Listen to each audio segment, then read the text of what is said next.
prende in più punti. Per avere una media, ecco, non puoi soltanto prenderla tu da un grano, devi girare nell'appezzamento e lo prendi in più parti. E poi da lì ti fai una media.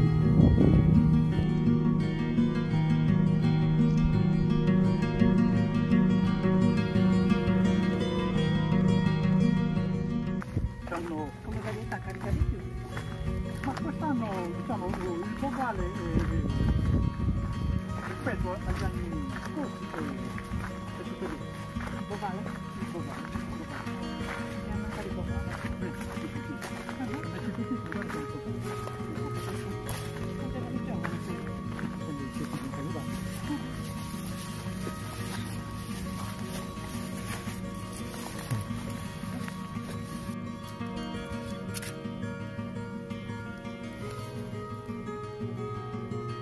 Si controlla così il grado zuccherino. Adesso per esempio su questo ceppo siamo a 22 gradi di zuccherino.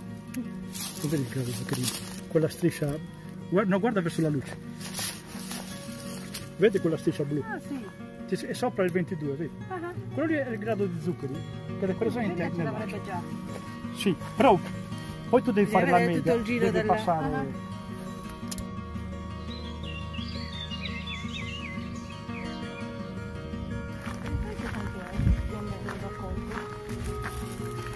Come puntalati. Allora, puoi sottolineare tu che l'impianto è così alberello, come abbiamo impiantati noi, non andiamo mai oltre gli 80 puntali.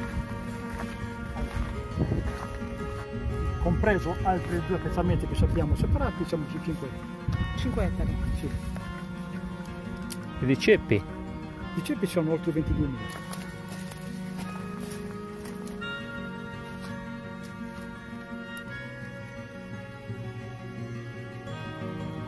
Siamo allo stesso 19.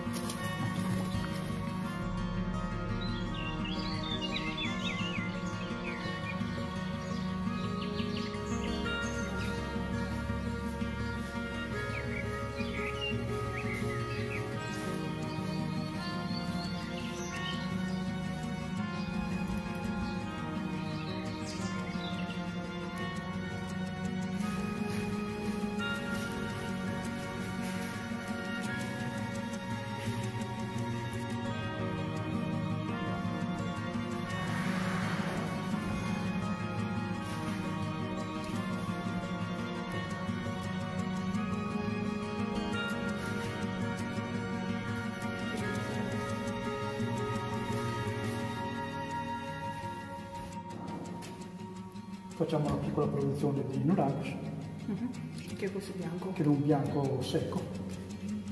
Poi facciamo un rosato rosé Doc Mandorisano, che sono i classici vini uve, bovale sardo, cannonau e monica. E poi facciamo anche la vinificazione in rosso, sempre del Mandorisano, che è il tipico della zona. Ed è il Trebucas, tre uvaggi che compongono questo vino. E Trebucas sono le tre arcate dove passa il treno verde. Ok, dalla ferrovia. Poi l'ultima arrivata, diciamo, questa bottiglia è un semipassetto, Gocce di Venere, è un vino da dessert da meditazione, un vino anche di un certo grado alcolico, però lo consegniamo con un dolce tipico sardo, un vino non abbinato a un piatto, con dei dolci sardi o castagne arrosto o cose del genere.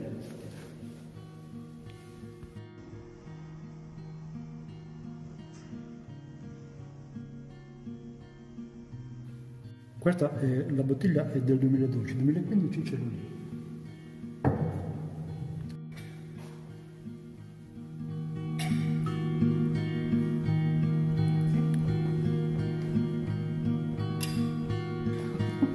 Ci provare?